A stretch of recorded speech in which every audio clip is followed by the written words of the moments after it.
Hey guys, Syra here back with another Where Winds Meet video. Today I'm not here to showcase any cosmetics or pull on new banners. I've been seeing a lot of people in the comments and around the community saying that the game might be shutting down soon and the servers could disappear and that global is being rushed. So I thought I'd do a bit of research and look at the situation properly. I wanted to look at the actual signs and what normally happens when a live service game is genuinely close to shutting down. And just to be clear, I'm not saying Where Winds Meet is definitely safe, and I'm not saying it is definitely doomed either. I just want to separate the real warning signs from community panic and see where the game actually stands right now. So first, let's talk about the player count, because this is usually the first thing people look at when they think a game might be dying.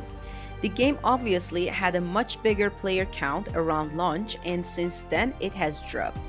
That is true, and I'm not going to pretend otherwise. But a post-launch drop on its own does not prove that the game is shutting down. If we look at the games that have been running for longer, we can see that this pattern happens a lot. A game can have a huge launch peak, drop heavily soon after, and then settle into a smaller player base that goes up and down whenever big updates come out. So what matters more is what happens from here. Does the decline start to level out?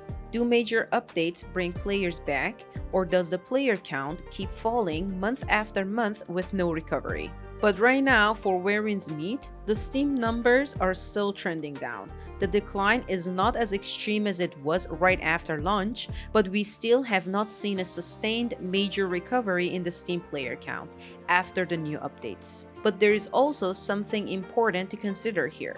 These Steam chart numbers only show Steam players. They do not include players on the official PC launcher, PlayStation, Xbox, or mobile. So it is useful information, but it is not the full picture. The next thing people have been talking about is the banner schedule. Compared to the CN version, global banners are running for a much shorter amount of time, which means we're moving through content a lot faster than CN originally did. And honestly, I can understand why people are concerned about that. I've seen a lot of complaints from both free-to-play players and spenders. If you're a free-to-play, you're probably using the melodies you earn in-game to exchange for cores and save for the cosmetics you really want. When banners come around much faster, you simply don't have as much time to save, so sometimes you end up having to skip cosmetics you were looking forward to. Even if you spend money, a faster schedule can make it harder to plan because another banner is always just around the corner. So it's understandable why some players look at this and start wondering if game is in trouble. Now, there are a couple of possible reasons for why NetEase is doing this. The first is probably the most obvious one. The developers have previously said they want the global version to accelerate its content release and reduce the gap between the global and CN versions. And if you look at the updates we have been getting, that does seem to line up with what's happening. We've been getting new maps and major updates at a much faster pace than CN originally did. So having a faster banner schedule would also make sense if the goal is to catch global up over time. The other possibility is that faster banners also create more opportunities for players to spend. More limited cosmetics appearing in a shorter period naturally means there are more chances for people to buy cores or spend money. Now, does that mean the game is in trouble? Not necessarily. It could simply be a part of a catch-up plan, it could be a part of their monetization strategy, or it could be a bit of both. The important thing is that we don't actually know why NetEase chose this schedule. We can clearly see that the banners are moving faster, but the reason behind that decision is something only the developers really know. Now, this is the part that I think a lot of people overlook. Instead of trying to guess why the banner schedule is faster, I think it's more useful to look at what normally happens when a live service game is actually getting close to shutting down. Usually, it isn't just one thing. You don't normally see a game go from regular updates to end of service overnight. There are usually several warning signs that start appearing over time. One of the biggest signs is that the updates start becoming less frequent or much smaller than they used to be. new content slows down, major features become less common, and the game starts feeling like it's being maintained instead of actively developed. Another thing people often watch for is developers becoming much quieter. Official announcements slow down, patch notes become less frequent, maintenance notices become rare, and you stop hearing much about what's coming next. You might also see the game relying mostly on reruns instead of new content, major bugs taking much longer to get fixed, or the company becoming much more aggressive with monetization while adding very little actual content. Sometimes people also point to things like server merges or regions closing. Those can be warning signs, but on their own, they don't necessarily mean a game is shutting down. The important thing is the overall picture, not just one individual change. So, how does Where Winds Meet compare? Well, as of recording this video, the game is still receiving regular updates and maintenance. We are still getting new maps, new events, new gameplay features, and the developers are continuing to post patch notes and official announcements. The game is also still expanding to new platforms, with the Xbox version launching just recently, which is generally a positive sign for a live service game. Launching an online game on a new platform takes a lot of time, money, and resources. Companies usually make that kind of investment because they expect to support the game long enough to earn it back. Of course, things can always change. Financial problems, a major shift in strategy, or other unexpected circumstances can happen. But a new platform launch is generally a positive sign rather than a negative one. But that doesn't mean everything is perfect. The Steam player count has clearly declined since launch, and the faster global banner schedule has understandably raised concerns within the community. So while there are definitely some concerns, the overall picture is more mixed than it might seem at first glance. But there's still one important question. What happens if the player count keeps shrinking? Because even if a game isn't close to shutting down, losing players can still have real consequences. We've seen this happen in other online games. Take Throne and Liberty for example. It lost a huge portion of its launch player base on Steam. The game didn't shut down, but the developers had to merge servers to keep the population healthy and maintain a good matchmaking experience. That's usually what happens first. A smaller player base can mean longer queue times, fewer active guilds, and less active community.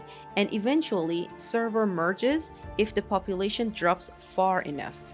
Shutting down the game is usually the last step, not the first one. So if Where Winds Meet continues losing players over a long period, those are the kinds of things I would expect to see before we start talking about end of service. The important thing is watching whether the player base stabilizes after future updates or whether it continues shrinking month after month. That will tell us much more about the game's long-term health than one Steam chart ever could. But there is another side to this as well. A declining player count after launch does not always mean a game is permanently losing its audience. We've seen games lose a huge number of players after release and still recover later because of major updates, improvements, or new content that gives players a reason to come back. And for Where Winds Meet, one thing that could potentially affect this is the gap between global and CN. A lot of global players are constantly looking at the CN version. They can see future content, future cosmetics, future updates, and everything that has already been released there. That creates a situation where some players feel like global is always behind, or that they are waiting for content that already exists somewhere else. For some players, that can make the current version feel less exciting because they already know what is coming. So, if Global catches up with CN, that could potentially help. But catching up to CN is not the only thing that could affect the player base. There are also other concerns from players that are not directly related to content. One of the biggest ones is the technical issues and platform differences.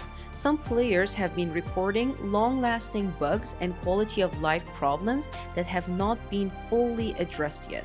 For example, some PlayStation 5 players have been reporting bugs with features like customization options, scenario freedom, spotlight mode, and character creation that appear to work normally on other platforms.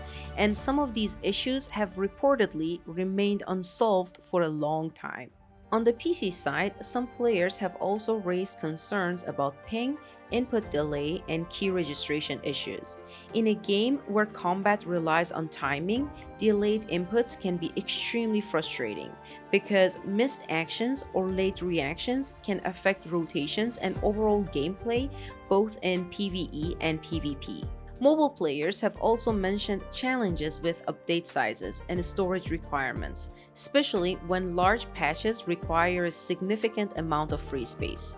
These types of problems can have a bigger impact on player retention than people sometimes realize. A player might enjoy the game and want to continue playing, but if they constantly run into technical issues, poor performance, or limitations on their platform, they may eventually decide to leave. So, if developers start addressing these problems more consistently, that could also help stabilize the player base and potentially bring back some players who left because of frustration rather than lack of interest. Because at the end of the day, keeping players is not only about releasing more content, it's also about making sure the experience itself is enjoyable for the people who are already playing. So, where does that leave us? I think the situation with Where Winds Meet is more complicated than simply saying the game is either fine or dying. There are definitely things worth paying attention to. The Steam player count is much lower than it was at launch. The faster global banner schedule has frustrated some players, and technical issues across different platforms are still something netties need to address. But at the same time, the game is still receiving updates, new content, developer communication, platform support, and community investment. The biggest thing to watch going forward is not just one Steam chart or one banner schedule. It is whether NetEase continues improving the game, whether player concerns are being addressed, and whether the player base starts stabilizing after future updates. If Global catches up closer to CN, fixes major issues, and continues delivering new content, there is a chance some players who left because of frustration could return. But if updates slow down, communication disappears, and the problems players have been reporting continue without action, then the situation would become much more concerning. For now, I think the most accurate conclusion is this. Where Winds Meet is not a game without problems, but it is also not a game that is currently showing the clearest signs of being abandoned. The next few months will be important, and instead of only watching the player count, I think we should be watching how NetEase responds. Because in the end, a live service game survives not only because of how many players it has today, but because players believe there is a reason to stay tomorrow. Anyway, that's my take on the current situation of the game after looking into everything over the past week. There are definitely things that are worth keeping an eye on, but I think the situation is more complicated than just saying the game is either fine or doomed. But that's just my opinion. I'm curious, what do you guys think? Do you think NetEase is simply trying to catch Global up to CN, or do you think there are bigger concerns behind the scenes? Let me know your thoughts in the comments. Thank you guys for watching this video, and I'll see you guys next time.